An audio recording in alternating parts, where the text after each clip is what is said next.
Itu yang pertama. Yang kedua, apabila saya ternyata salah, saya mohon maaf yang sebesar-besarnya, terutama kalau misalkan saya urusan wali ini ternyata berbeda dengan apa yang dikehendaki Allah. Mudah-mudahan Allah mengampuni saya dan mau memberi petunjuk kepada saya sebenarnya siapa wali Allah itu yang dikehendaki oleh Allah. Apakah hanya Syekh Abdul Qadir Al-Jailani? Apakah hanya mereka-mereka yang punya ilmu yang banyak? Apakah hanya mereka-mereka yang ibadahnya getol? Kalau seperti itu, lantaskah kepada siapa kita-kita yang dosanya banyak harus mengadu, kan bingung. Sekian, mudah-mudahan ada manfaatnya. Assalamualaikum warahmatullahi wabarakatuh. Waalaikumsalam warahmatullahi wabarakatuh. Selamat datang di channel ini, teman-teman sekalian. Setelah kemarin video yang cukup ramai diperbincangkan dan juga diambil oleh salah satu channel besar, kemudian dikomentari tentang Ustadz ini, dan sekarang ini kayaknya mau mungkin heboh lagi nih, karena Ustadz Wahib ini mengaku jadi wali, teman-teman ya. Dan semuanya, nah ini saya harus klarifikasi ini. Ustadz Wahib, assalamualaikum Ustadz. Waalaikumsalam warahmatullahi wabarakatuh. Benar Anda mengaku jadi wali, Ustadz? Alhamdulillah, dengan berbagai sudut pandang ya, memang saya adalah waliyun. Wali ya. Waliullah, iya. Waliullah. Iya. Nanti dijelaskan sepenuhnya insya Allah nanti kalau Allah mengizinkan. Iya. Biar tidak salah paham, juga jangan iri. Ini teman-teman ya. Jadi Iya. Pastikan saudara-saudara dan teman-teman sekalian menonton video ini sampai habis. Ini penjelasan kenapa ya Ustadz Wahib ini mengaku sebagai seorang wali. Waliullah. Orang bain-bain. Ya. Bukan wali murid. Kan kalau wali murid jelas. Ini gimana? Apa alasannya, Ustaz? Jadi ceritakan. Bismillahirrahmanirrahim. Alhamdulillahirabbil alamin. Alhamdulillahilladzi hadana li hadza. Wa ma kunna linahtadiya laula an hadanallah. May yahdihillahu fala mudilla lahu wa may yudlilhu fala hadiya lahu. Allahumma shalli wa sallim wa barik ala sayyidina Muhammadin nabiyhi wa alihi wa ashabihi wa man tabi'ahu ila yaumi liqa'ihi. Amma ba'd.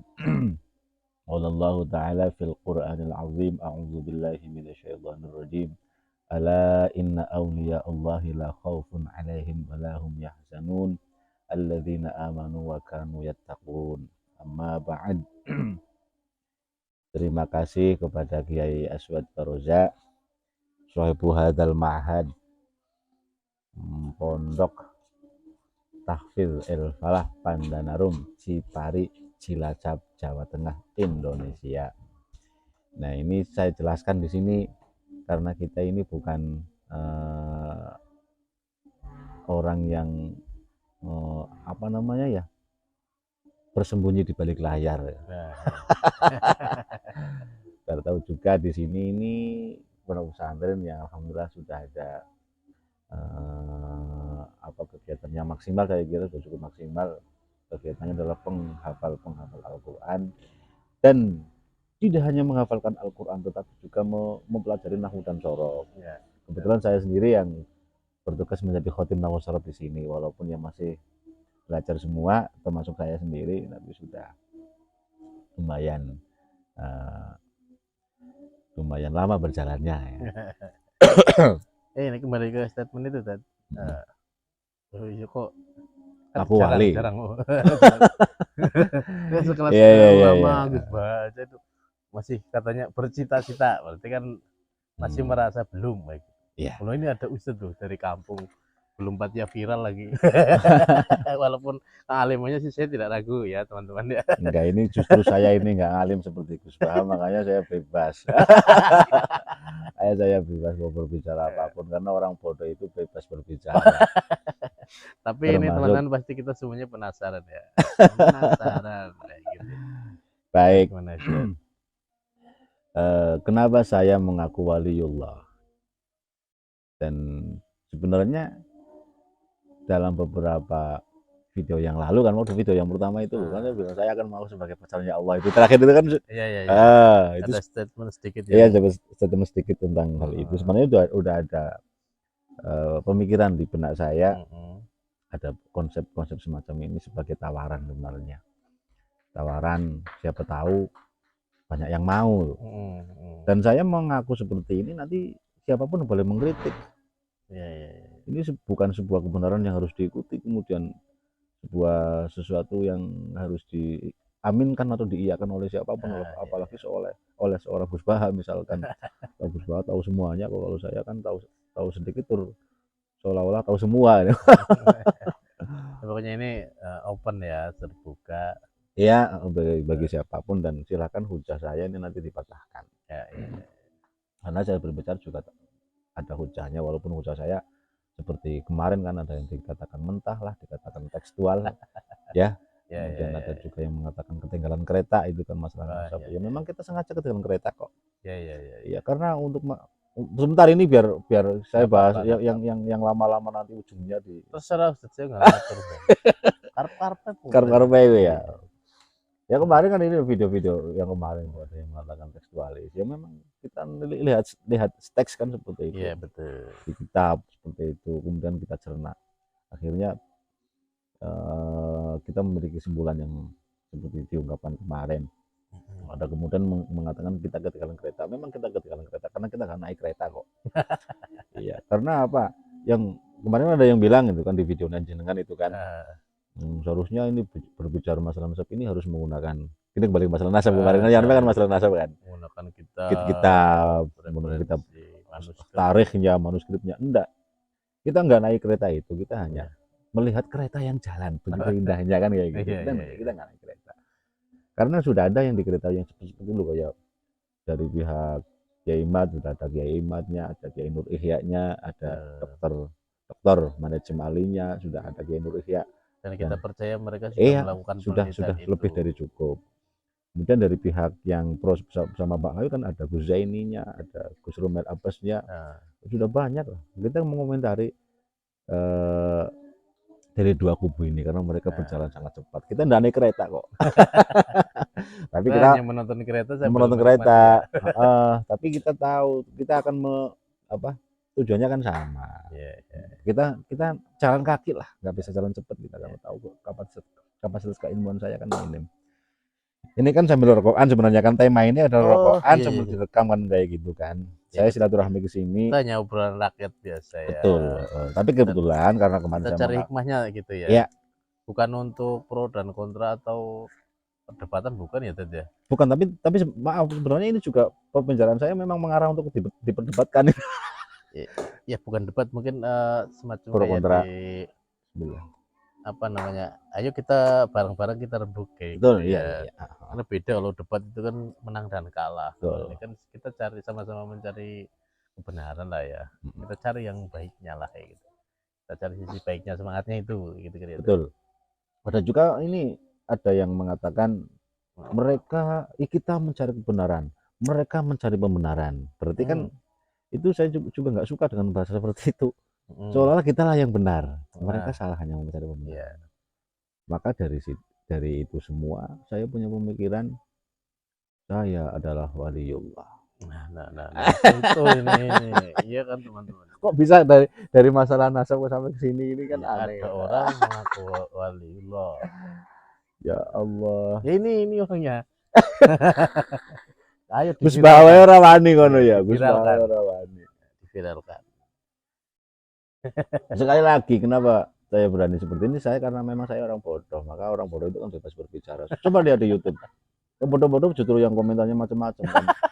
Iya kan?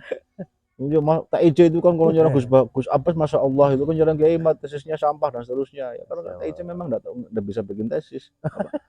Dia bodoh dalam hal itu, makanya dia bebas berbicara. Mungkin saya juga tidak paham masalah wali sehingga saya mengaku wali, tapi saya punya hujah. Kalau memang saya salah silakan dipatahkan hujah saya nanti. Iya. Ditunjukkan lah kalau salah ya. Iya. Ya Allah, mulai ini masalah wali ini, ya Allah. Saya ingat ini masalah Gus Baha lagi ya. Waktu itu saya lihat videonya Gus Baha itu sama Habib Quraish Shihab. Ini masalah Habib ya. Ya, Tapi mufassir. mufasir ya kan, saya penggemarnya beliau. Ya, sama. Ini videonya mungkin sampai sekarang masih ada itu kan. Gus Bah itu cita-citanya jadi wali. Masih cita-cita ya. Cita-cita. Rendah hati mungkin itu. Ya entahlah, saya enggak tahu. Yang jelas baru sebelum Gus Bah mengaku, saya mau duluan. Ya. Ya bebas mengaku kan bebas ya. Ngaku Habib nggak apa-apa ya. Nggak apa-apa. Cuma diakuinya itu yang. Nah, itu masalah diakui ya. atau tidak itu kan terserah. Tapi yang jelas kan saya punya hujah loh nanti kan. Yang jelas saya punya hujah, saya punya bukti, dan bukti kan, hujah kan bukti itu kan. Dan punya tujuan. Saya kira tujuannya bagus. Dan hujahnya tentunya Al-Quran dong, surah hadis. Quran, teman-teman. Ya masalah tafsir kan nanti orang juga punya hujah sendiri untuk mentafsirkan kan. Quran kan ijmal. Ya. Maknanya kan global kan. Masih global ya. Dan kita tahu sendiri masalah mentafsirkan Al-Quran itu selain maknanya ada mafhum, ada mantuk, mafhumnya ada dua, ada mafhum muwafaqah dan mafhum mukhalafah. Kemudian untuk mentaksis ayat-ayat yang sifatnya amah, yang sifatnya umum, diperlukan keilmuan yang tidak sedikit seperti Gus Baha itu kan. Untuk mentaksis ayat yang umum diperlukan hadisnya, diperlukan ayat yang lain dari ayat yang berkaitan. Kemudian diperlukan lagi tarikhnya, diperlukan lagi makalah-makalah ulama yang diakui kan, seterusnya itu. Tidak semudah itulah ya. Iya, tapi sekali lagi saya bodoh, makanya bebas saya mau ngaku, mau berkomentar apapun terkait masalah wali ini. Ya, seperti Gus Bah kan ngalim, jadi maka tapi dia punya hujah. Ya punya. Walaupun hujahnya nanti gampang dipatahkan enggak apa-apa, tapi silakan dipatahkan nanti. Ini saya ngerokok dulu. Walaupun habis ini ngerokok lagi.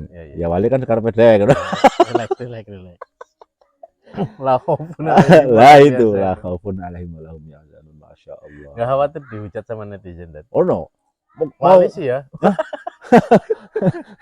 Ya memang ada istilah dari kita ngaji itu kan, ridhon nasi ghayatun la tudrak wa ridhullahi ghayatun la tudrak la tutsrak fa adrik ma la yudrak wa fa adrik ma la yudrak watruk ma la yudrak, atau dibalik, fatruk ma la yudrak wa adrik ma la yudrak. Kepuasan manusia agar mengomentari kita yang positif tidak mungkin lah. Semua manusia puas dengan pendapat kita tidak mungkin. Ya kan? Mustahil. Pasti tetap ada yang kontra. Maka dari itu kita punya tujuan. Ya sudah, fokus sama tujuan kita. Sudah, jangan bikin semua manusia setuju dengan kita, tidak mungkin. Maka jangan jadi prioritas masalah agar netizen misalkan karena kita nanti direkam, di-upload di YouTube misalkan seperti itu, semua orang senang sama kita, ya tidak mungkin. Makanya fatruk ma la yudrak wa adrik ma la yudrak, fokus pada tujuan kita. Apa ridhonya Allah. Tinggalkan apa yang tidak mungkin didapat. Ya sudah, gitu aja konsepnya. Ya Allah, wali ya? Wali. Ini orang mengaku wali dan dipublis. Baik, sebelum berangkat ke masalah wali ini kameramen kemana ini? Ditinggal pergi tadi. Oh iya, sudah. Nggak berani. Ya dia. Wali kan sama Allah ya. Tidak perlu kameramen. Sebelum saya jawab nih, menurut panjenengan nih, wali itu apa? Waliullah ini kita fokus ke waliullah, kekasih Allah. Orang yang sangat dekat dengan Allah. Kemudian ya orang yang sangat dekat. Baik. Maksudnya dicintai dan mencintai Allah. Dicintai dan mencintai Allah ya. Baik. Bismillahirrahmanirrahim. Kita berangkat ke masalah waliullah ya.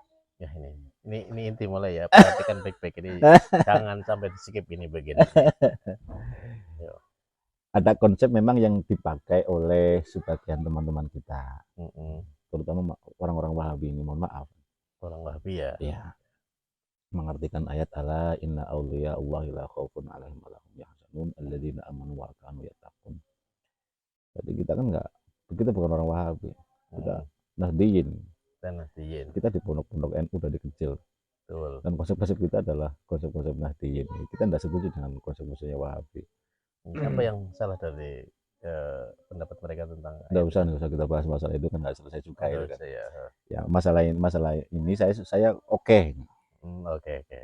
Nah, waliyullah Hmm, disebutkan di dalam Al-Quran, mereka alladzina aman ala inna awliyah, ingat ya, hmm, bahwa para kekasih Allah itu la khaufun alaihim walahum yahzanun, mereka tidak merasa khawatir, mereka tidak merasa susah, tidak pernah juga seperti itu. ya. Dan ayat itu tidak selesai sampai situ saja, di belakang ada ayat selanjutnya sebagai tafsiran dari ayat sebelumnya. Ya, ya. Siapa sih mereka, orang-orang yang tidak pernah merasa susah dan merasa takut? Hmm, Alladzina amanu wa kanu yattaqun, yaitu orang-orang yang beriman dan bertakwa kepada Allah. hmm. Itu definisi kan, Definisi. definisi para wali seperti itu. Tetapi saya cenderung mengartikan ala inna auliya Allahi la khaufun alaihim wa lahum yahzanun itu bukan berarti hanya para wali itu adalah orang-orang yang tidak pernah merasa takut dan tidak pernah merasa susah. Artinya orang-orang yang masih ketakutan dan kadang susah itu bukan wali, bukan seperti itu saya mengartikan. Bukan orang yang sama sekali tidak pernah takut, sama sekali tidak pernah sedih. Iya, artinya orang wali adalah orang-orang yang tidak pernah merasa takut dan orang-orang yang tidak merasa susah, sedih gitu kan. Hanya mereka lah yang wali. Yang selain itu bukan wali, walaupun mereka beriman dan bertakwa. Oke gitu. Karena di situ ada Allah gitu kan. Allah, ingat bahwa para kekasih Allah itu ala inna auliya Allah la khaufun alaihim wa lahum yahzanun, mereka tidak pernah merasa Khawatir, huzn, takut. la khaufun, tidak pernah merasa takut, wala hum yahzanun, mereka juga tidak pernah merasa sedih. Bukan berarti orang yang kadang takut, orang yang kadang sedih itu bukan wali, bukan. Oh begitu. Iya. Artinya orang yang kadang sedih, orang yang kadang takut juga tetap wali. Bukan orang yang tidak ada fitur takutnya. Iya, Sama bukan. seperti ini, bukan ya.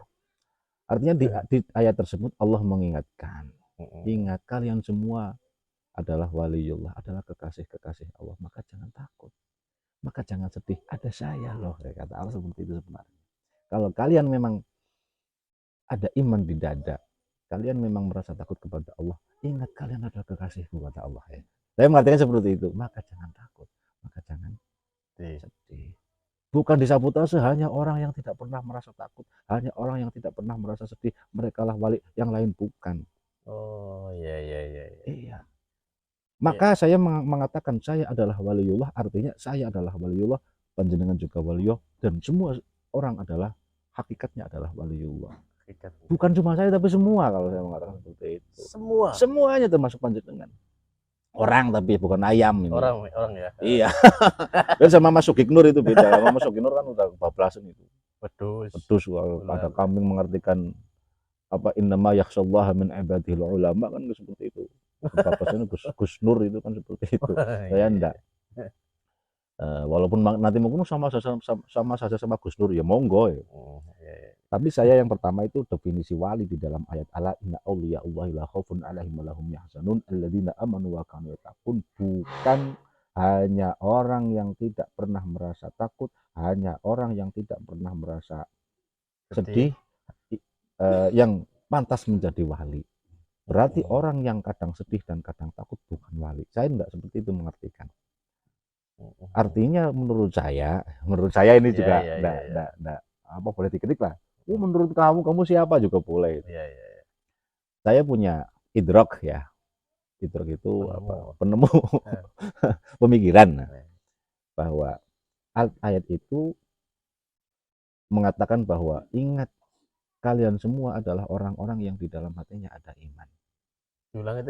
Ingat di dalam dirimu ada iman. Di dalam dirimu ada ketakwaan, walaupun hanya berapa persen keimanannya, walaupun hanya berapa cuil.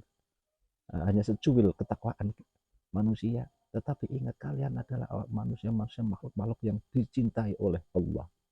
Kalian adalah manusia yang disayangi oleh Allah. Kalian semua adalah manusia makhluk yang disayangi oleh Allah. Maka ingat kalian adalah para wali Allah. Dan ingat, wali Allah itu tidak sedih, wali Allah itu tidak takut. Maka jangan takut, ada saya, itu kata Allah. Maka saya sering mengatakan, Allah tiap waktu itu mengatakan kepada manusia, wahai manusia, I love you, I love you, I love you. Allah yang berbicara ke kita. Begitu ya. Begitu. Dan hanya manusia yang mampu mengatakan I love you to ya Allah. Berarti sebenarnya setiap manusia itu punya hubungan khusus dengan Allah. Yang ketika dibahasakan anak-anak remaja sekarang sudah jadian sama Allah. Oh gitu. Iya. Maka sejatinya adalah apa, kekasih. Allah mencintai dan manusia sebenarnya ada cinta terhadap Allah, hanya saja kadang tertutup oleh maksiat dan seterusnya. Sehingga dia tidak tahu karomahnya sendiri. Gitu ya. Iya, dan nanti masa keramat juga macam-macam ini masalah karomah. Oh iya. Satu itu, kedua itu ayat ya, silakan nanti dirungkatkan gitu. Pandangan saya terhadap ayat itu tadi, silakan ya boleh dikritik ya, di komentar. Oh, ini menurut tafsir Qurtubinya seperti ini, menurut tafsir ini silahkan, tidak apa-apa. Kemudian yang kedua, ada ayat yang kaitannya dengan hadis juga. Ada hadis yang mengatakan idza ahabballahu 'abdan ibtalahu. Idza ahabballahu 'abdan ibtalahu. Ketika Allah mencintai seorang hamba, maka Allah sedang menunjukkan cintanya kepada dia. Diulang itu? Ketika Allah menguji seorang hamba, diuji ya. Diuji, diberi cobaan. Maka sedang menunjukkan cinta. Allah sedang menunjukkan cintanya kepada dia. Orang lagi banyak ujian, banyak susah, banyak. Iya, itu Allah sedang menguji dia. Yang malah mencintai ya, menunjukkan cintanya. Dengan ayat yang kemarin mungkin pernah diobrolkan sama kita itu kan. Masalah mu'alaf kemarin sama waktu kita bahas di Al-Wiqor dulu kan. Yang bagaimana itu? Yang masalah orang ketika di dadanya ada iman, jangan pernah merasa aman. Aman tidak ada cobaan maksudnya loh. Kalau aman dia selama ada iman tetap seharusnya aman karena ada iman, seharusnya kehidupannya aman. Aman dari maksiat dan seterusnya. Kalau ada diuji gitu. Iya, tapi dia tidak akan pernah lepas dari ujian Allah Subhanahu wa taala, sehingga Allah di dalam Al-Qur'an berfirman, ahasiban nasu ayyudraku ayyaqulu amanna wa hum la yuftanun. Itu kaitannya hati sama Quran itu. Kedua, ketiga ini ya. Di dalam Al-Qur'an banyak sekali ayat-ayat yang mengatakan innallaha bikum rahimah. Sesungguhnya Allah dengan kalian sangat-sangat besar kasih sayangnya. Sebentar disclaimer dulu ini ya. Ini Ustadz Wahib ini pernah melakukan penelitian terhadap Al-Qur'an ya. Enggak. Dalam satu tim ya. Aduh, enggak. Penelitian ini penelitian mohon maaf, dikira nanti soal Al-Qur'an, saya takut ini. Tapi pernah melakukan hal apa ya, pernah menjadi salah satu bagian dari sebuah penelitian Al-Qur'an yang membahas ayat demi ayat, kata demi kata, mengkelompokkan kata-kata, betul. kalimat-kalimat dalam Al-Qur'an ini ABCD, sehingga secara lebih detail mungkin dibanding saya gitu ya, sudah mentelaah perbandingan satu kata dengan kata lainnya secara lebih teliti kayak gitu ya. Ya betul dulu. Kali mungkin ini yang membuat Ustadz Wahib ini punya pemikiran kayak gitu mungkin ya. Tapi bukan stres yang tadi. Ya, boleh saja lah. Karena stres juga ada apa-apa. Mohon maaf ini saya bercanda, biar nggak sepaneng ya. Memang dulu waktu sebelum nikah, saya pernah ikut seseorang yang seseorang tersebut sedang melakukan riset ataupun penelitian tentang alfazul Quran. Iya, dari segi nahwu sorofnya. Iya. Beliau seorang anggota DPR RI. Saya sebut namanya Insinyur Akmal Jinur. Ya, saya sebutkan nanti, siapa tahu nanti beliau itu melihat. Mudah-mudahan panjang umur Pak Akmal Jinur ini seorang insinyur teknik sebenarnya. Dia anggota Komisi 9 kalau nggak salah. Anggota DPR RI Komisi 9 dari Partai Amanat Nasional. PAN ya. PAN. Beliau saat itu masih jabat tahun 2004-2009 ya. Jabatnya tahun-tahun itu. Nah, beliau punya asisten itu kebetulan seorang mahasiswa Mesir, lulusan Mesir, Ya. namanya Mas Fuad Mukhlis namanya. Hmm. Sudah ada bukunya itu, bukunya kalau nggak salah namanya Al-Quran Tematik. Al-Quran Tematik. Iya, dan Al-Quran Tematik ini ditaskeh sama Pak Syekhuna ya, sama guru kita, sama alhamdulillah banyak juga ini Pak Aksin Sahu Muhammad, rektor EIG kalau nggak salah ini. Nah, juga dulu saya pernah bikin buku, ya sampai sekarang juga masih ada itu bukunya, tapi belum pernah terbit ini. Sudah pernah terbitin sendiri itu. belum diterbitkan lagi. Iya, itu Mubtada dulu juga kata Pak Akmal Tinur, teori-teori di kitab Mubtada itu yang kebetulan menjadi teori dari hasil penelitiannya Pak Akmal ini disewankan ke Pak Aksin Muhammad, sudah pernah. Jadi tugas Tugas saya pada itu itu apa? Sebenarnya menyelesaikan kerjaan yang digarap oleh Ustadz atau Fuad Kiai tadi ya. Fuad Mukhlis itu tadi. Beliau sangat luar biasa. Beliau mau memisahkan alfazul Quran per huruf, per kalimat. Huruf per kalimat. Iya. Ini kalimat huruf, ini kalimat isim, ini kalimat fi'il. Fungsinya ini apa? Misalkan huruf jar ba, bismillahirrahmanirrahim. Ba-nya ini huruf jar, fungsinya apa? Ilsok apa bukan, dan seterusnya. Itu menggunakan referensi ada Mughni Labib, ada Sopan, dan seterusnya. Semua kitab-kitab besar tentang nahwu sharaf dipakai oleh Ustadz. Dan sambil memperhatikan konteks itunya mungkin ya. Maksudnya kan ba di satu kalam mungkin agak berbeda fungsi apa namanya, kayak apa Kaidah, iya. Nah itu yang melakukan penelitian lebih detailnya itu Ustadz Fuad Mukhlis. Iya. Dan itu sangat detail. Ada nanti alnya al atau ta'arif, atau al lil ahdinya lil ahdi dhihni atau lil ahdi dzikri. Nah sebenarnya itu Ustadz Mukhlis, Ustadz Fuad ya. Nah saya kebetulan menyelesaikan kerjaan Mas Fuad yang pada saat itu belum selesai.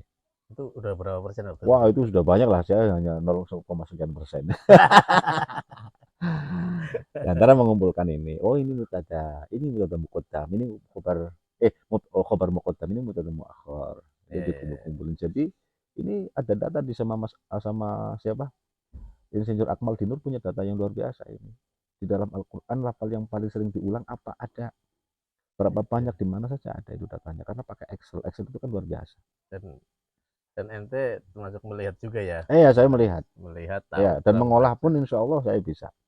Mengolah, karena saya belajar Excel ya di situ. Ya, ini sebagai ini aja gambaran teman-teman bahwa kalau punya pemikiran seperti ini juga mungkin terpengaruh oleh pernah meneliti lafal demi lafal yang ada dalam Al-Quran, satu demi satu, kan luar biasa. Ya nggak juga mungkin, ya nggak juga seperti itu juga. Aduh, gimana ya? Ya wis lah. Ya wis lah, gue ya kenalan. Tapi kan selain itu dikira saya obsesi oleh kalimat-kalimat yang ada di dalam Al-Quran secara terjemah, kemudian mengartikannya salah. Enggak juga, karena saya juga baca tafsir. Iya, dan ya kan masih terbuka terhadap ini kan. Iya. Ini satu pemikiran yang boleh kita jadi kayak khazanah aja kayak gitu ya, khazanah. Nah, nanti kalau pemikirannya terlalu ekstrim atau enggak, ini jangan dipakai teman-teman ya. Kalau membahayakan. Membahayakan. Tapi kalau bagus kan, kenapa tidak? Ya. Gitu. Saya lanjutkan kembali ya. Berarti yang ketiga ini masalah apa ya? Ya ayat itu tadi kan, bahwa orang selama di dalam dadanya ada iman, dia diharapkan akan aman. Iya. Aman dalam bergaul dengan siapapun, mau dengan dimanapun dan kapanpun dia aman dari melakukan sesuatu yang dilarang agama. Tetapi dalam konteks hubungan dia dengan Allah, jangan pernah merasa aman, karena Allah akan selalu memberikan ujian agar naik tingkatannya di hadapan Allah, di sisi Allah. Mirip ya sama hubungan kita dengan kasih dunia, maksudnya iya istri. Betul, iya. Kamu kadang pacaran aja juga kadang diuji kok. Uji ya kesetiaannya, kesabarannya. Selingkuh apa enggak, gitu ya. Oh iya. Betul. Bener enggak cintanya? Kalau bener cinta buktikan. Ayo lamar saya dong. Iya. Kemudian di ayat tersebut, di Al-Quran juga ada Qul in kuntum tuhibbunallaha fattabi'uni yuhibbukumullah. Ada kan? Ya. Ayat itu. Alhamdulillah. Rasulullah SAW diberitakan oleh Allah untuk berbicara kepada manusia. Wahai manusia, ketika kalian mengiyakan cinta kepadaku, punya Allah itu. Ya. In kuntum tuhibbunallaha fattabi'uni, maka ikutilah saya Muhammad. Ketika kalian mengatakan cinta kepada Allah, maka ikuti saya Muhammad. Ikuti Muhammad. Iya, ikuti kanjeng Nabi. Fattabi'uni yuhibbukumullah, maka kalian akan mendapatkan cinta sejati Allah. Yes. Nah, maka ini konsep inilah yang saya pakai walaupun mengaku sebagai waliullah, tetap menggunakan jalur-jalur ulama kita.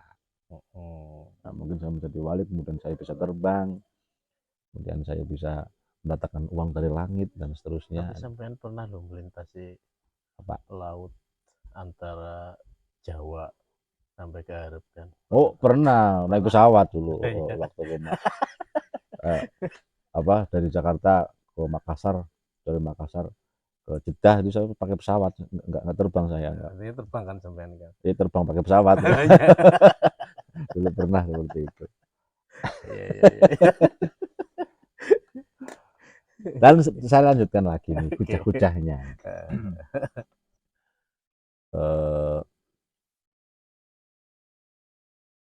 Manusia ketika menjadi seorang waliullah, tentunya dia tidak akan marah ketika ada orang lain yang menjadi wali, tidak akan cemburu. Ya kan? Misalkan saya dekat dengan Allah, kemudian melihat panjenengan dekat dengan Allah, saya tidak akan marah, kurang ajar pakai Aswad Baroza yang baru kemarin belajar agama kok lebih dekat kepada Allah dibandingkan saya. Iya, saya akan bilang kepada Allah, akan jangan mendekati Aswad. Tidak mungkin seperti itu. Ketika saya dekat dengan Allah, melihat panjenengan dekat dengan Allah, maka saya justru lebih senang. Maka tugasnya para wali dan para ulama inilah yang orang-orang yang kewaliannya lebih tinggi dibandingkan yang tidak tahu tentang ilmu kan. Tugasnya untuk mengingatkan manusia akan cintanya Allah begitu besar kepada mereka. Tugasnya kan seperti itu. Dakwah kan mengajak mereka agar mendekatkan diri kepada Allah. Selanjutnya bahwa kenapa saya mengaku sebagai waliullah? Karena semua manusia itu punya hubungan khusus dengan Allah. Yang hubungan ini tidak bisa diganggu oleh manusia yang lain. End to end. Iya, sendiri-sendiri. Saya punya hubungan khusus dengan Allah. Panjenengan juga punya hubungan khusus dengan Allah yang saya tidak bisa mengganggu pada saat panjenengan sedang bermesraan. Saya juga sedang bermesraan. Kemesraan Anda juga dengan Allah tidak akan terganggu dengan kemesraan saya dengan Allah juga. Iya kan? Sehingga bahwa semua manusia punya hubungan khusus dengan Allah, baik yang buruk maupun yang baik, punya hubungan tersendiri dengan Allah. Allah membuktikan bahwa Allah benar-benar cinta kepada manusia dengan ayat innallaha la yaghfiru ayyushraka bihi wa yaghfiru ma duna dzalika liman yasha. Allah sangat bisa mengampuni dosa-dosa selama manusianya mau bertobat. Dosa apapun selain satu, ayyushraka bihi, menyekutukan Allah. Saya lebih cenderung mengartikan ayyushraka bihi bukan menyekutukan. Menyekutukan mungkin orang-orang seperti saya terlalu biasa lah menyekutukan. Kapan saya menyekutukan Allah? Bukan menyekutukan Allah yang dimaksud kita mengatakan ada Tuhan selain Allah, bukan. Tapi walaupun di dalam teks, di dalam mantuknya Al-Quran kan ayat maknanya kan ada 3, ada mantuk. Teksnya kan punya seperti itu, ayyusyraka mengatakan ada Tuhan selain Allah misalkan, itu kan syirik namanya. Tetapi saya lebih cenderung mengartikannya ayyusyraka bihi, menyelingkuhi Allah, menduakan Allah. Ya, menduakan kepentingan Allah juga termasuk kan. Ya iya. Lah iya, Allahu Akbar, kita sholat seharusnya apa? Lillahi ta'ala, agar Allah ridha kepada kita. Iya, tapi ada orang yang sholat itu agar tidak dimarahi oleh orang tua, istri, agar tidak dimarahi oleh guru, mertua dan seterusnya. Nah, itu kan tahapan-tahapan. Artinya di situ masih ada perselingkuhan. Yang itu nggak diampuni itu?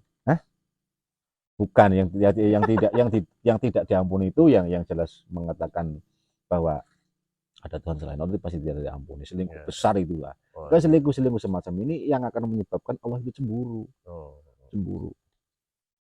Nah, kecemburuan itu biasanya kalau orang cemburu itu akan melakukan sesuatu yang tidak menyenangkan.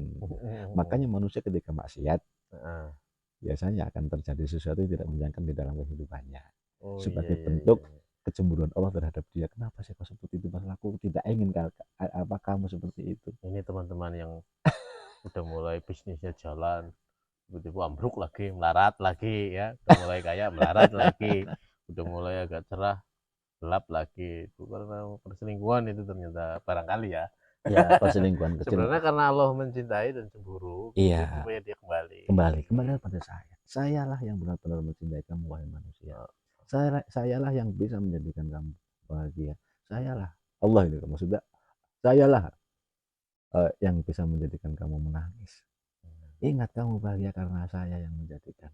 Saya yang mengatur. Kamu sedih karena ada saya, tapi jangan terlalu sedih karena ada saya. Jangan menangis. Kembalilah ke saya. Nah, kalau boleh saya ambil hikmahnya, mungkin bagi teman-teman yang sedang terpuruk, itu justru Anda sedang dipanggil oleh Allah untuk mendekat, sedang dikangeni oleh Allah. Maka kembalilah, sholatnya dibaik lagi, sedekahnya, infaknya. Maka kalimat saya adalah waliullah itu ada tujuan. Gitu. Tujuannya yang pertama agar sesama manusia tidak saling menghina. Sehebat apapun kita tidak tahu dia punya hubungan yang lebih dekat dengan Allah dibandingkan kita. Siapa yang tahu? Kita nggak tahu ya. Nggak tahu. Jangan kemudian kita merasa sebagai ulama, misalkan, mohon maaf, sayalah yang lebih pantas dekat dengan Allah. Dia tidak. Dia adalah manusia yang lebih rendah dari saya. Tidak mungkin ulama berpikiran seperti itu.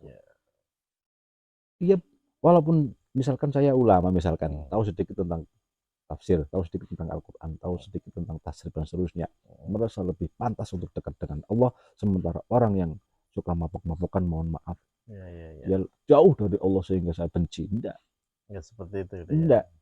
Artinya siapapun orangnya, dia punya hubungan khusus dengan Allah dan punya potensi lebih dekat kepada Allah dibandingkan saya yang hanya bisa menilai. Karena saya juga punya tidak pernah tahu. Dan kita juga punya hubungan khusus dengan Allah. Kita memang diperintahkan oleh Allah al-amru bil ma'ruf wan nahyu 'anil munkar, tapi perilakunya bukan orangnya. Kalau orangnya, ingat, dia adalah kekasih Allah. Nah, yang kekasih kan hanya Syekh Abdul Qadir misalkan. Bukan, Syekh Abdul Qadir, saya tidak menafikan wali-wali besar, misalkan wali songo dan seterusnya. Kita tetap bertawasul kepada mereka. Kita walaupun waliullah, saya mengaku sebagai waliullah, tapi kan waliullah yang masih kadang sering mengabaikan perintah sang kekasih. Saya adalah kekasih Allah yang sering menerjang apa yang tidak disukai oleh sang kekasih. Kekasih nakal ya? Iya, kekasih yang nakal, kekasih yang sering bikin kekasihnya cemburu, sehingga sering mendapatkan sesuatu yang tidak kita sukai karena hal itu. Makanya saya mendekat kepada orang yang sudah jelas mendermakan dirinya untuk sang kekasih. Saya mendekat kepada orang yang saya kira lebih dekat kepada Allah, dan itu harus melalui prosedur. Orang yang banyak ilmunya, ulama misalkan, wali songo ataupun Syekh Abdul Qadir, kan sudah jelas secara keilmuan, sudah jelas secara perilaku, sudah jelas secara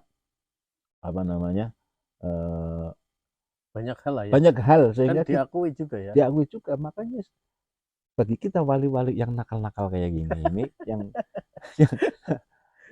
mendekat kepada mereka lewat ziarah kuburnya, lewat menakib Syekh Abdul Qadirnya, lewat barzanjinya dan seterusnya, lewat tawasulnya dan seterusnya. Karena kita itu memang wali-wali yang nakal, tapi tetap kewalian kita tidak lepas. Selama di dada masih ada iman. Dan ingat, hubungan antar kasih ini bisa putus. Kapan? Ketika diduakan secara fisik, Allah diduakan, disebutkan. Iya, kayak Fir'aun. Bahkan Fir'aun itu yang pertama itu kan ini bukti lagi ya, bahwa manusia diciptakan Allah dengan kasih sayang. Kullu mauludin yuladu 'alal fitrah. Setiap manusia terlahir di muka bumi ini diciptakan dengan kondisi yang fitrah. Nah, fitrah itu dia diberi potensi untuk menjadi manusia yang dekat dengan Allah. Bersih lah, default. Iya. Ya. Karena ini juga ada riwayatnya dulu waktu Nabi Adam alaihissalam masih di surga bersama Siti Hawa. Ya. Seluruh manusia ini sudah ada. Sudah ada. Seluruh manusia sudah ada. Dalam bentuk? Ya, dalam bentuk mungkin ruhnya. Oh iya. Nah, sudah ada seperti ini. Ini ada ini di dalam kitab Asyawi ya. Kalau tidak salah masih di tafsir di surat-surat Al-A'raf ya. Wa id akhadna min bani adama min zuhurihim dzurriyyatahum. Ayatnya kayak gitu kalau nggak salah. Ya. Coba nanti dicari di Google misalkan wa id akhadna min bani adama min zuhurihim dzurriyyatahum. Ya. Terus apa jenengannya wa asyhaduhum ala anfusihim alastu bi rabbikum qalu bala syahidna. Di ayat ini keterangannya. Qalu itu menunjukkan semuanya gitu ya. Sudah ada dan prosesnya dijelaskan di situ. Banyak. Setelah Nabi Adam ada, dari pori-pori tubuh Nabi Adam itu keluar ruh seluruh keturunannya termasuk kita. Ya. Berarti nanti jumlahnya sudah ada di situ kan, berapa banyak orang, dan nanti yang lahir ke dunia ini bergiliran. Pertama kan Nabi Adam, terus sampai sekarang kita. Ngantri lah ya. Ngantri kan. Nah nanti setelah ini kita akan kembali dan bergiliran juga dengan anak cucu kita. Nanti pada suatu masa akan habis orang-orang yang keluar dari pori-porinya Nabi Adam itu. Ketika sudah habis maka kiamat. Iya. Masalahnya tidak ada yang tahu jumlahnya berapa. Iya. Yang tahu calon lah ya. Iya makanya apa? Yas'alunaka 'anis sa'ah. Ada orang yang bertanya kepada Kanjeng Nabi, sahabat bertanya kepada Rasulullah tentang hari kiamat itu kapan. Kanjeng Nabi disuruh menjawab oleh Allah, qul sa'atun min amri rabbi atau kama qala, atau qul hiya min amri rabbi. Katakan Muhammad bahwa masalah kiamat adalah urusan Allah. Artinya bahwa dulu semua manusia baik yang sekarang iman ataupun tidak dulu pernah mengatakan bersama-sama di suatu tempat, qalu bala syahidna, nggih Gusti jenengan pangeran saya. Maka ketika lahir di bumi dia adalah manusia yang dulu pernah menyaksikan bahwa tidak ada Tuhan selain Allah. Termasuk Fir'aun ya. Termasuk Fir'aun. Semuanya. Lo nggak inget ya, nggak mungkin inget lah. Di dalam perut saja kemarin juga nggak inget kita ngapain. Apalagi dulu waktu belum lahir. Aku jungkir balik tadi. Bagaimana maksudnya? Kemutan jungkir balik sesak. Lah ya di enggak. Ketika 10 tahun yang lalu lah kita ngapain saja kan nggak mungkin ingat secara detail ya, apalagi dulu waktu masih baru keluar dikumpulkan dalam suatu tempat kemudian kita mengatakan syahidna anta rabbuna ya Allah, kan mesti nggak ingat, sudah lupa. Makanya dengan itu sebuah bukti juga bahwa sebenarnya manusia ini diciptakan oleh Allah, siapapun dia, dengan kasih sayang yang penuh. Kemudian ketika di dalam hatinya ada iman, dia punya potensi dan punya hubungan khusus kedekatan dengan Allah Subhanahu wa Ta'ala. Terus bisa putus ketika dia terlalu ekstrim dalam melakukan maksiat, berlebihan. Dan ketika kita meyakini bahwa seluruh manusia adalah makhluk yang sangat dicintai oleh Allah, maka kita tidak mudah merendahkan orang lain. Yang punya nasab, mohon maaf ini habaib, jangan mentang-mentang saya dzurriyyahnya Rasulullah dan ternyata sampai sekarang tidak terbukti kan. Kemudian menuduh atau menganggap orang-orang Jawa yang pesek-pesek hidungnya kayak gitu harus lebih rendah, tidak boleh nikah sama mereka dan seterusnya dengan berbagai alasan. Apalagi orang Jawa ya, nggak boleh menganggap rendah Habib ya. Oh iya, sama saja. Orang Jawa juga nggak boleh. Saya sendiri kan ini masalah apa ini? Masalah apa ini? Sampai sekarang guru kita, panglima kita, Gus Abbas, beliau adalah ponakannya Habib Lutfi kok. Dan sekarang masih biasa-biasa saja. Maksudnya tapi tetap urusan keilmuan ya tetap. Tapi masalah tahriman, wa ta'ziman, kemudian menghormati siapapun yang alim tetap di itu teman-teman. Jadi masalah polemik nasab habaib dihormati. Itu ini sebatas, jangan dengan kebencian. Sebatas keilmuan yang sedang perdebatkan gitu ya, sedang Betul, tapi nggak usah berimbas pada sikap kita untuk saling membenci, pecah belah.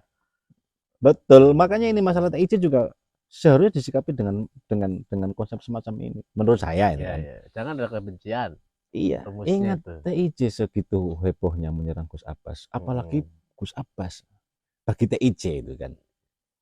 Itu TIC punya hubungan khusus dengan Allah yang tidak bisa saya ganggu gugat. Ya, Ya, dia punya potensi kedekatan dengan Allah. Maka saya tidak suka sama TIC dengan yang tidak saya suka adalah menyerangnya dia ke Gus Abbas dengan membabi buta menyerang seperti guru itu. kita lah ya. Nah, itu tidak suka seperti itu. Tapi saya tetap yakin bahwa di dalam hati TIC, TIC ada iman. ada iman. Yang keimanan Wah, tersebut merupakan pondasi dasar yang di situ nanti berpotensi dia semakin dekat, semakin dekat, semakin dekat dengan Allah Subhanahu Wa Taala. iya. Seperti itu juga kepada habaib. Mereka punya Biarpun punya mereka toriko masing-masing lah ya, punya iya, jalannya masing-masing. biarpun mereka dikatakan tidak bukan zuriatun nabi, Mm-mm. biarpun mereka ada yang sudah tes DNA dan terkonfirmasi sebagai gennya ke Yahudi misalkan, Mm-mm. toh mereka ketika alim, mereka ketika lebih dekat dengan kita secara lahir dengan lebih dekat kepada Allah, kita bertawasul kepada mereka, apa salahnya? Iya, iya, iya. Kan seperti itu. Jangan sampai kita yang tidak meyakini habaib sebagai zuriatun nabi, kemudian yang timbul adalah Kebencian. kebencian. Oh, share habaib dari Indonesia misalkan. Kembalikan imigran Yaman ke negeri asalnya misalkan. Nah, ini juga sudah berlebihan lah. Saya kira seperti itu. Ini adalah masalah nasib ini masalah keilmuan. Kita yang meyakini bahwa habaib bukan zuriyatun nabi juga bukan tidak tidak Tidak berarti kita tidak lantas membenci. tidak lantas tidak menghormati. Iya, tetap Kita tahriman udah wa terbiasa ta'ziman. menghormati orang yang biasa kan ya. Iya. Heeh. Satu itu tujuannya kan Mm. agar kita tidak menghina orang lain. Ingat, sejelek apapun manusia, tukang mabok, tukang medon dan seterusnya, dia pun selama punya iman, dia punya potensi untuk dekat dengan Allah. Banyak riwayat di dalam kitab-kitab yang dipelajari di pesantren, Mm. orang yang dulu punya dosa begitu besar tetapi kemudian ditolong diberi hidayah oleh Allah, dan hidayah seperti saya katakan kemarin bukan dari non muslim kemudian masuk Islam, bukan Mm. hanya itu saja. Orang yang sudah punya iman, kelakuannya bejat, kemudian diberi petunjuk oleh Allah sehingga dia mau kembali juga hidayah. Dan itu terserah Allah ya. Iya, dan apa tujuan kita mengatakan seperti itu? Agar manusia-manusia yang apapun apa pekerjaannya, Mm. apapun aktivitasnya, harus merasa bahwa aku adalah makhluk yang sangat disayang Allah, yang sedang pacaran misalkan. Iya, iya. Ingat, walaupun kamu sedang berpacaran, tapi kamu punya pacar sejati, yakni Allah, yang dia juga harus dimengerti, Mm. harus dilakukan harus apa laksanakan perintahnya. Jangan kau langgar. Pacaran lupa segalanya, dibawa ke sana kemari, dicicil, dimaki gelem, dipegang mau, dibonceng mau, dan seterusnya. Itu juga melanggar aturan dan Mm. akan membuat Allah cemburu. Sehingga apa, nanti putus dia yang kayak gitu. Yang jadi pejabat misalkan, ingat Mm. bahwa kamu, saya adalah kekasih Allah. Ketika Mm. saya korupsi, maka Malu lah sama Allah ya. Allah akan cemburu, Allah akan marah. Yang sedang di sawah, misalkan yang kerjaannya di sawah misalkan, jangan kau geser-geser galang-galang itu loh. Batas-batas tanah itu jangan kau geser. Ingat, ketika kamu punya masalah kurang lebar sawahmu Mm. misalkan, adukan sama sang kekasih. Iya, iya. Nah, Mm. dan Allah memfasilitasi kita agar ngapel setiap hari kepadanya, setiap hari paling nggak 5 waktu. Iya, iya, iya. Itu harus. Kalau kita sampai tidak ngapel 1 hari 5 waktu, seperti halnya orang pacaran disuruh ngapel malam minggu tapi dia tidak pernah datang, Mm. marahlah ya sang kekasih. Iya, iya. Nah, Blokir nanti tuh bahaya. namanya diblokir. Nah, ini tujuan saya mengaku sebagai waliullah, artinya bukan saya saja sebagai waliullah, tapi semua makhluk yang Mm. punya iman di dalam dada, ataupun eh, apa namanya, yang sekarang tidak punya iman dan tidak tahu kan suatu saat dia akan diberi hidayah sehingga dia lebih iman daripada saya kan, mungkin saja. Hakikatnya adalah makhluk yang disayang Allah. Jadi seperti itu teman-teman. Nah, tapi kan kalau kita ngambil eh, tentang wali gitu ya, tentang wali itu kan ada banyak terminologi lah ya. Eh, kayak semacam gini. Udah ada penggolongan-penggolongan loh ya kan tadi ya. Ada wali Wali abdal, ada abdal, wali wali mastur, wali hmm, apa banyak macam itu ya. ya. Kalau penjelasannya wali yang kayak gitu itu gimana Dad?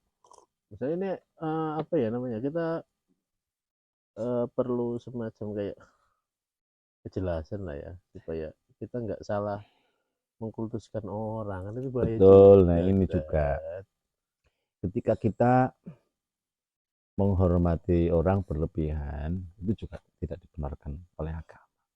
Rasulullah Shallallahu Alaihi Wasallam sendiri tidak memperkenankan hal itu. Dulu para sahabat juga mungkin berlebihan mencintai Rasulullah sehingga ditegur. Ama Muhammadun illa Rasul qad khalat min qablihir rusul afa immata awing kutila Tahu betul. qalabatum. Iya kan? Ingat Muhammad hanya apa? Apa hanyalah Tidaklah seorang Muhammad utusan. kecuali hanyalah seorang Iya, utusan. jangan diposisikan sebagai Tuhan. Iya iya iya. Nah, itu kita juga mencintai seorang waliullah, misalkan eh, orang-orang Mama besar. Ustadz Wahib Ya illa misalkan waliyun. seperti itu. Kemudian jangan berlebihan dicium kakinya.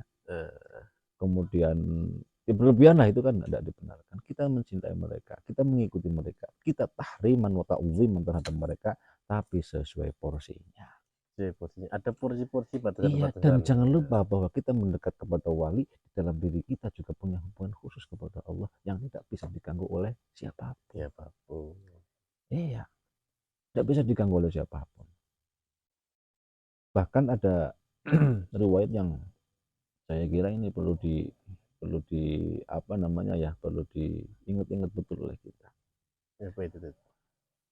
Ya, orang yang sangat pendosa diusir oleh masyarakat karena saking banyaknya dosa, diuji oleh Allah sehingga yang dulunya dia kaya raya habis hartanya.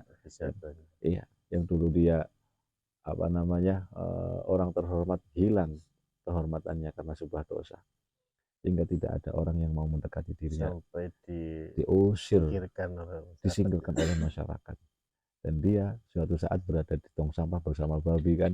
Ya, ya. Ada hadisnya itu loh.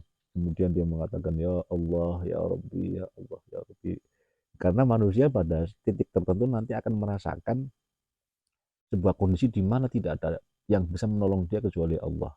Sudah tidak bisa meminta ke siapa-siapa Iya, lagi. tidak ada Sahabat yang katanya paling hidup semati untuk kekasih manusia ya gitu ya. Iya, Ternyata dalam kondisi tertentu mereka hanya butuh kepada Allah. maaf ya. Akhirnya tidak ada tempat yang bisa mengadu kecuali hanya pada Allah. Kepada Allah. Iya. Sehingga manusia ini yang pendosa, sang pendosa ini menyebut nama Allah, Allah ya Allah ya Rabbi, ya Allah ya Rabbi, sehingga anunya apa namanya suaranya ini naik didengarkan oleh Allah dan ditolak oleh malaikat karena suara pendosa. Tapi malaikat pun menolak ya. Menolak karena memang dari suara pendosa. Tapi pada ujungnya Allah melarang malaikat untuk menahan suara, menghalangi dia agar sampai ke Allah karena Allah saking cintanya kepada dia dan dia sudah menjawab cinta Allah. Artinya saya seperti tadi mengatakan itu kan Allah itu mengatakan kepada manusia, Allahu waliyul ladzina amanu yukhrijuhum minadh dhulumati ila nur, walaupun waliyun itu kadang diartikan sebagai nasirul ladzina amanu. Nasir al-waliyu ay nasir al-wilayah, an-nasru juga bisa itu kan, pertolongan, menolong. Nah, bahwa Allah itu benar-benar sayang kepada makhluknya. Semuanya. Ya, semuanya. Dia pendosa kayak dia bukan kayak, artinya asal masih ada iman di dalam dada. Allah. Ya, jadi teman-teman yang ya kita kan sering banyak dosa ya. Namanya kita sering alpa, sering lalai, sering lupa, sering menuruti nafsu. Jadi jangan putus asa, jangan beranggap bahwa Allah tidak mengampuni kita. Tetaplah kita kembali kepada Allah walaupun ya itu kayak tadi yang sudah demikian hancurnya kehidupannya aja masih tetap diterima oleh Allah. Allah menerima pertobatan kita. Jadi apalagi yang cuma mungkin kayak sampean kayak gitu ya, dosanya ya walaupun besar gunung gitu ya, tapi masih terbuka pintu taubat gitu ya Tud, ya maksudnya. Iya, terus tadi yang panjenengan tanyakan masalah istilah-istilah jabatan-jabatan Wali ya. Para wali itu ya memang itu kan dibikin istilahnya oleh ulama-ulama kita kan. Ada wali autad, ada wali abdal, ada wali kutub, wali batal, wali kutub, wali malamatiyah dan seterusnya sampai ada 500 tingkatan kalau tidak salah. 500 tingkatan. Iya. Kalau disebutkan di satu video terlalu banyak ya Tud. Saya juga nggak hafal. Nggak hafal ya. Tapi ada Iya. di kitabnya kan sudah Ada. pernah menghatamkan. Sampai udah pernah baca itu ya. Apa kitabnya? Lupa. Yang apa Hilyatul Aulia apa? Saya yang pernah baca dan terkesan sampai sekarang kitab Al-Mu'jizat wa Karamatul Auliya. Mu'jizat wa Karamatul Auliya. Iya, itu sebenarnya karyanya Ibnu Taimiyah itu. Yo, tapi terkesan betul. Di situ ada kalimat yang berbunyi demikian. Kun toliban lil istiqomah. Wala takun toliban lil karomah. Fa inna nafsa muncabilatun li talabil karomah wa rabbika yatlubu bingkal istiqomah. Mungkin saya sudah pernah mengatakan ini. Kita manusia ketika melakukan sesuatu jangan kemudian minta keramatnya. Karena sekarang kan banyak manusia mengartikan wali itu yang keramat-keramat. Wiridon. Ya, banyak supaya keluar keramatnya. Nah iya itu. Supaya sakti, supaya kebal, supaya. Ya, itu mistik bukan keramat. Itu bukan keramat, bukan mistik ya. Iya. Sesuatu yang apa namanya yang di luar nalar, yang di luar adat kemudian muncul dalam diri manusia itu enggak semua karomah. Oh gitu ya tadi. Iya. Ada yang namanya istidraj. Iya. Sesuatu yang di luar nalar yang diberikan oleh Allah kepada nabinya dinamakan mukjizat. Sesuatu yang di luar nalar yang diberikan oleh Allah kepada para kekasihnya dinamakan karomah. Sesuatu yang di luar nalar yang diberikan oleh Allah kepada para ulama dinamakan maunah. Ya, itu ada itu. Nah, kalau istidraj itu yang diberikan oleh Allah kepada manusia-manusia pendosa. Jadi orang ahli dosa, ahli maksiat, iya, bisa jalan di atas air gitu. Ya, itu mungkin istidraj. Tapi enggak boleh kita. Itu istidraj itu bukan wali itu, jangan. Iya, kita nggak boleh nuduh orang. Iya, nggak boleh justifikasi. Iya, itu kan untuk diri kita sendiri kan, untuk menilai diri kita sendiri agar semakin dekat dengan Allah kan seperti itu. Terus kembali masalah konsep saya dengan istilah-istilah wali tersebut. Kemudian ketika panjenengan mengaku sebagai wali, wali apa? Wali abdalkah, wali masturkah, atau wali apalah gitu. Kemudian menggeser posisi Syekh Abdul Qadir misalkan atau menghina kewalian beliau, tidak sama sekali. Tidak. Kedekatan Allah, kedekatan manusia dengan Allah kan semuanya kan beda kan, tapi masing-masing punya hubungan. Saya kan bilang punya hubungan, karena punya hubungan itulah yang namanya pacaran. Saya lagi punya hubungan dengan si A misalkan, berarti kan saya lagi pacaran sama dia. Walaupun saya juga punya hubungan sama si B. Saya kan yang jelas punya hubungan. Dan punya hubungan itu artinya saling ada kasih sayang. Nah, dan kasih sayang ini lebih saya artikan sebagai wali. Karena ada kasih sayang itu. Nah, tingkatan-tingkatan kedekatan manusia dengan Allah itu diukur dengan ibadahnya. Semakin dia ibadahnya maksimal, bernilai di hadapan Allah, maka akan semakin dekat seperti Syekh Abdul Qadir Al-Jilani. Syekh Qadir Al-Jilani itu seluruh nafasnya kan hanya untuk Allah, keluar masuk Allah, Allah, Allah, ya sehingga seperti Syekh Abdul Qadir lah. Ada manusia yang sama sekali, ada manusia yang sebenarnya Allah sangat mencintai dia dan dia sebenarnya mencintai Allah, tapi cintanya tertutup karena maksiatnya, karena dia tidak pernah mengingat Allah, karena dia selalu melanggar apa yang diperintahkan, apa yang dilarang oleh Allah. Dia tidak pernah memenuhi apa yang diinginkan oleh Allah. Untuk ngapel saja 5 hari sekali tidak pernah, sehingga apa, kewaliannya itu tertutup. Tapi sebenarnya kan punya hubungan. Mungkin seperti itu, nggak menggeser sama sekali. Makanya orang-orang seperti kita yang kewaliannya itu terganggu dengan maksiat, alangkah lebih baiknya mendekat dengan orang-orang yang sudah jelas-jelas dekat dengan Allah. Tapi tetap ingat bahwa di dalam diri kita ada sifat wilayah. Jadi gini, misalnya kayak gini gambarnya tuh ya. Selama ini kan yang dibayangkan oleh orang-orang seperti saya kan, wali itu adalah orang-orang yang begitu dekatnya dengan Allah, dia punya pengalaman spiritual yang berbeda. Ya. Itu kalau Ustadz gimana pengalaman spiritualnya tadi? Adakah yang bisa diceritakan atau malah rahasia? Ya enggak, semuanya saya ceritakan ya, walaupun enggak mungkin semua ya. Saya punya punya masing, saya kira semua manusia punya pengalaman spiritual dengan Allah, semuanya punya. Hanya aja ada yang disadari, ada yang tidak, kemudian ada yang kemudian meneruskan ataupun memupuk pengalaman-pengalaman itu dengan keilmuan sehingga dia semakin dekat dengan Allah. Ada yang tak peduli gitu kan. Tapi tetap hubungannya masih ada, tetap masih ada, dan tetap masih pacaran ya. Nah, kalau pengalaman saya sendiri kan, karena saya hidupnya dari kecil itu di lingkungan yang alhamdulillah senang ngaji gitu kan. Dari kecil saya ngaji ke orang tua, lulus SD saya dibuang ke pesantren sampai menjelang nikah gitu kan baru pulang. Pasti punya pengalaman spiritual yang saya kira enggak mungkin sama dengan yang lain. Misalkan masalah ekonomi, saya ingin uang, yang karena dengan cerita-cerita yang macam-macam itu kan, melakukan sebuah ritual wirid lah misalkan, ingin uang segera datang.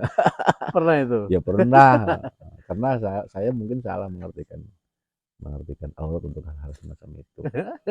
Pernah dulu, karena ada memang sebagian kiai-kiai kita yang, mohon maaf ini kan, mengajarkan kayak gitu ya.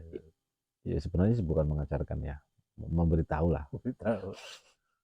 Ada memang kitab karyanya Syekh Abdul Hasan Ali Asy'ari kalau nggak salah, namanya kitab Asyrul Jalil fi Khususi Hasbunallah wa Ni'mal Wakil. Saya pernah baca, bahkan pernah menerjemahkan dulu. Gimana? Itu ada membaca Hasbunallah wa Ni'mal Wakil dengan teori tertentu dan dengan bacaan jumlah tertentu, nanti bisa mendatangkan sesuatu. Ada juga ayat-ayat Al-Quran yang dibaca dengan teori tertentu, dengan jumlah tertentu, dan oleh orang tertentu, itu bisa mendatangkan sesuatu tertentu juga, misalkan uang. Ada. Tapi mohon maaf, untuk masalah ini saya bukan ahlinya. Tapi ada memang ada kitab yang namanya Al-Awfaq, masalah hikmah. Ada nanti aurat tertentu akan bisa berbicara dengan daun, karena daun adalah makhluk Allah, maka dia punya kehidupan, dan kehidupan tersebut kita coba masuki sehingga dia bisa berinteraksi dengan kita. Daun kamu buat obat bisa enggak? Oh iya, obat apa? Dan seterusnya. Oh, obat diabetes harus dicampur dengan daun ini, sehingga banyak ulama yang meramu dari daun-daun tersebut sehingga menjadi obat tertentu. Ada. Itu luar biasa. Makanya benar firman Allah dalam akhir surat Al-Kahfi yang seperti saya katakan kemarin, qul law kana al-bahru midadan li kalimati rabbi lama fital bahru qabla an tanfada kalimatu rabbi walau ji'na bimithlihi madada. Saya kembali masalah wali tadi. Pengalaman belum selesai. Iya, seberapa jauh kesesatannya? Kemudian lucunya di mana, itu yang saya cari. Betul, dulu pernah saya gini. Apa terus terbukti sampai terus ampuh tiba-tiba datang uang di bawah sejadah miliaran, atau kemudian zong apa gimana ceritanya? Ya, itu saya dasari lagi, karena ada sebuah kitab yang membahas tentang usul fikih, namanya kitab Jam'ul Jawame'. Itu kitab usul fikih. Di terakhir bab ada pembahasan yang namanya maqamut tajid wa maqamul asbab. Ini jadi kemana-mana ya. Apa ngobrol bebas sampai ya, oke, sampai habis baterainya ya.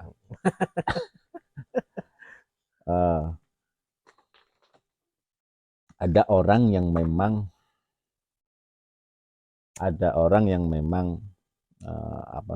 tidak memerlukan untuk tasabub di dalam mencari rezeki. Ya. Perlu ada sebab lah ya. Iya. Dan itu dibenarkan oleh agama. Cara kita membenarkan. Ayatnya juga banyak gitu ayatnya. Banyak kayak gitu. Iya. Bahkan di dalam sebuah kitab Salalimul Fudulah kalau nggak salah, atau Kifayatul Atqiya, itu manusia sebenarnya nggak usah bergerak kemana-mana kalau dia masih punya jatah hidup, tetap dikasih makan sama Allah, tetap dikasih rezeki. Sehingga misalkan diibaratkan dia apa namanya, berada di sebuah gua, ditutup guanya, tetap ada nanti rezeki yang datang, makanan. Kalau masih ada jatah. Iya, dan itu boleh dicoba, tapi mohon maaf, kalau mau mencoba yang semacam ini, ada teorinya. Teorinya adalah rintoso, misalkan nanti rezekinya adalah kematian, dia juga harus ikhlas. Nah ini yang kan yang susah. Iya. Makanya dulu saya pun karena tadi masalah pengalaman dan ini didasarkan masalah maqamul asbab dan maqamul tajrid ya. Tajrid itu memang sudah tidak perlu berurusan dengan apapun, hanya dengan Allah. Iya. Berarti dia sudah ikhlas lillahi ta'ala, betul apapun yang dia laksanakan, aktivitasnya hanya untuk Allah, sehingga pasti akan dijamin oleh Allah apapun itu. Dan saya mungkin maghrur. Nah, orang yang berada di maqam asbab tetapi dia tidak mau bekerja sehingga menginginkan sesuatu datang sendiri, namanya maghrur. Terbujuk oleh sesuatu yang seperti itu sementara dia tidak mampu. Kalau orang yang seharusnya sudah tidak bekerja tetapi dia tetap bekerja, namanya inhitot, atau inhitot itu turun derajat. Orang yang seharusnya sudah ibadah saja kepada Allah, tidak usah mikir duniawi itu, tapi dia masih ngejar-ngejar duniawi, namanya turun derajat. Nah mungkin saya maghrur waktu itu, terkurung maghrur. Saya waktu itu di pesantren ya. Masih butuhnya Masih nyari ya, ikhtiar, saya tidak mau. Jadi sebenarnya bukan tidak mau ya. Dan saya waktu itu melakukan hal ini juga berdasarkan data ya, ataupun ilmu gitu. Berarti kan itu semacam kayak eksperimen ya? Iya eksperimen lah, eksperimen juga boleh. Nyoba ini. Iya. Coba kalau ini kita praktekkan apa yang terjadi. Iya betul. Gimana ceritanya? Ceritanya kayak gini. Waktu itu saya lagi butuh uang banyak. Saya lagi demen sama cewek itu. Dan kebetulan waktu itu saya tidak berani minta uang sama orang tua. Maka saya gunakanlah kemampuan yang lain. Oh Allah itu kan mampu melakukan segala hal. Maka saya libatkan Allah dalam kepentingan percintaan. Iya, dalam kepentingan percintaan saya. Masya Allah. Ya kan, ini pengalaman ya. Iya. Dan saya kira waktu itu saya juga tidak salah. Walau karena nggak tahu kan. Iya. Nah, ini kan masih di pesantren, masih kita belajar. Nah, makanya kalau yang di pesantren jangan nggak usah pacaran ya. Sehingga ada makalah, wa khalaqna minal ma'i kulla syai'in hayyin. Saya ciptakan dari air segala hal yang hidup. Saya punya ayat itu waktu itu, punya dalil lah. Itu wa khalaqna minal ma'i kulla syai'in hayyin, ayat apa bukan, saya kayaknya bukan ayat itu. Tapi kalau nggak salah diskusi atau apalah. Yang gimana? Ya wa khalaqna minal ma'i kulla syai'in hayyin, dan saya ciptakan dari air segala sesuatu yang hidup. Semua makhluk hidup ini diciptakan dari air. Kayaknya sih Quran itu. Tapi Quran ya? Kayaknya Quran itu. Coba nanti di-googling, tapi kayaknya bukan deh. Maka tapi tetap ada pengecualian. Iblis kan dari api. Ada pengecualian. Enggak, langsung ke ceritanya tuh. Oh iya ya, ceritanya terus karena saya punya hujah seperti itu, dari air akan tercipta segala hal yang hidup. Dan kemudian saya punya inisiatif dengan berbagai aurat dan seterusnya. Saya pegang saya bawa botol aqua, saya kasih air. Nah, di dalam air ini saya kasih kertas dengan harapan kertas ini akan berbalik menjadi uang pecahan ratusan ribu. Gila kan? Iya. Tapi memang setahu saya Allah waktu itu kan mengabulkan. Dan bukan sekedar berarti Allah jadikan kertas ini menjadi uang, tidak. Saya melakukan ritual. Pada saat itu malam Ramadan, dan saya yakin pada malam itu adalah malam Lailatul Qadar. Iya. Dan Lailatul Qadar pada saat itu saya meyakini Lailatul Qadar ada teorinya juga. Ada sebuah syair di dalam kitab teori ya. Oke lah, itu malam Lailatul Qadar. Sebentar, ini biar datanya lengkap. Saya meyakini itu malam itu Lailatul Qadar karena ada kitab yang mengatakan orang-orang dahulu itu meneliti Lailatul Qadar. Ketika malam Ramadan diawali hari ini, maka Lailatul Qadar tanggal ini. Itu di dalam kitab Umairah kalau nggak salah. Sarahnya kitab Minhajut Thalibin. Minhajut Thalibin apa? Iya, Minhajut Thalibin kalau nggak salah. Intinya saya mengatakan bahwa malam itu Lailatul Qadar ada teorinya. Dan saya lihat juga, oh bintang ini nggak begitu terang. Dan seterusnya, semuanya saya yakin itu. Yakin banget ya. Mak yakin harus berkotar. Sehingga saya sholat maghrib, buka kan di Ramadan, buka puasa. Setelah sholat maghrib, baca Allah saya. Setelah baca Allah selesai, yang ngerokok. Bentar ya, selesai saya udah ngerokok waktu itu. Setelah sholat maghrib selesai, isya, saya sholat isya. Sendirian. Kenapa sendirian? Karena saya punya ritual. Dan tidak akan mungkin ada yang mau mengikuti saya. Dan saya nggak bisa mengikuti orang lain karena ritual saya khusus waktu itu. Sholat isya. Rakaat pertama saya baca suratannya Yasin. Murattalan ditartil. Berarti kan lama. Pelan. Dan saya nikmati karena kebetulan waktu itu sedikit saya tahu artinya. Yasin wal Qur'anil Hakim. Saya hayati betul. Karena saya lagi butuh. Dan butuhnya nggak main-main, menjadikan uang, menjadikan kertas botol jadi uang. Iya. Mantap. Saya nangis-nangis. Masya Allah. Setelah itu rakaat kedua Yasin juga. Yasin lagi. Berapa kali isya? 2 kali saya baca Yasin dalam kondisi berdiri. Selesai saya sholat lagi ba'diyah isya. Rakaat pertama Yasin. Ketiga Yasin. Di rakaat kedua juga Yasin. 4 kali. Sebelum tarawih saya sudah baca 4 Yasin 4 kali.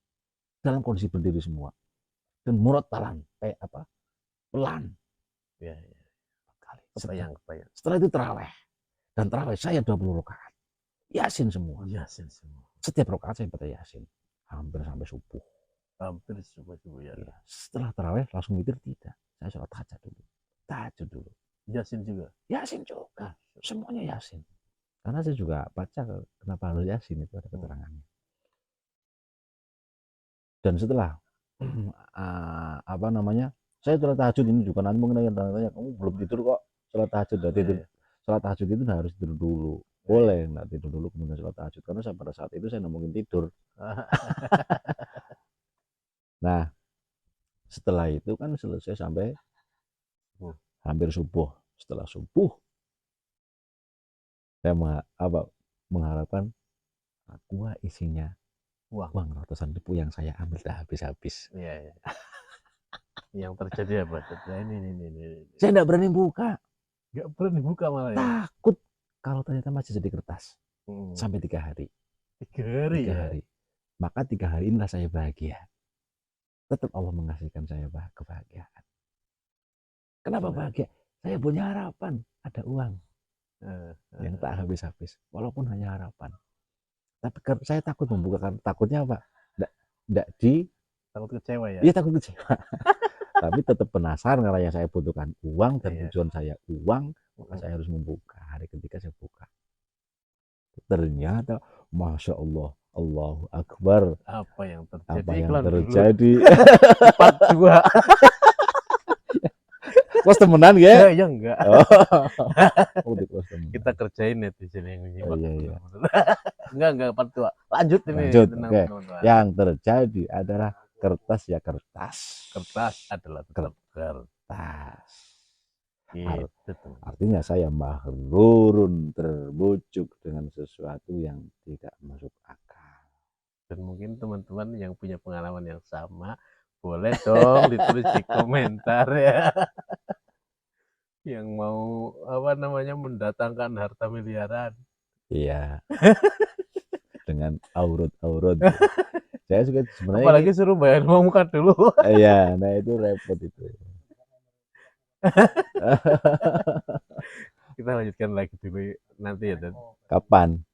Ini mumpung lagi saya gacor ini. Ini gimana ini? Biar jadi satu file dulu. Ini takutnya nggak bisa dikopi kayak gitu kok. Ya biar dia yang mau ngopi suruh beli HP baru. Masa nggak modal? Kita lanjutkan di part 2. Jadi kita cut dulu obrolan kita yang ini dan kita tutup dulu dengan salam ya. Assalamualaikum warahmatullahi wabarakatuh. Waalaikumsalam warahmatullahi wabarakatuh. Kok ingin yang urung closing kok ditutup bae. Kok gesit. Bismillah, walhamdulillah. Tetap di akhir kalam ya ada hadis yang mengatakan awaluma kullu amrin bi balin la yubda'u fihi bi bismillahirrahmanirrahim fa huwa aqta aw fa huwa abtar. Berarti juga akhirnya harus tutup dengan sesuatu yang baik juga. Oke lah. Ya, akhir kalam dari sesi ini adalah obrolan yang direkam. Oh iya. Ini adalah curhatan yang direkam. Ini adalah sebuah unek-unek yang direkam. Kemudian dibagikan kepada orang banyak. Apabila ada manfaatnya silakan diambil. Apabila saya salah ya silakan dikritik. Tapi mohon dengan sangat agar jangan menggunakan nafsu dan jangan atas nama kebencian karena saya tidak membenci siapapun. Itu yang pertama. Yang kedua, apabila saya ternyata salah, saya mohon maaf yang sebesar-besarnya, terutama kalau misalkan saya urusan wali ini ternyata berbeda dengan apa yang dikehendaki Allah. Mudah-mudahan Allah mengampuni saya dan mau memberi petunjuk kepada saya sebenarnya siapa wali Allah itu yang dikehendaki oleh Allah. Apakah hanya Syekh Abdul Qadir Al-Jailani? Apakah hanya mereka-mereka yang punya ilmu yang banyak? Apakah hanya mereka-mereka yang ibadahnya getol? Kalau seperti itu, lantaskah kepada siapa kita-kita yang dosanya banyak harus mengadu kan? Bingung. Sekian, mudah-mudahan ada manfaatnya. Allahu huwal muwaffiq ila aqwamit thoriq. Wassallallahu ala sayyidina Muhammad an-nabiyil ummi wa ala alihi wa sallim wa baraka wa sallam tasliman katsira. Assalamualaikum warahmatullahi wabarakatuh. Silakan diikat.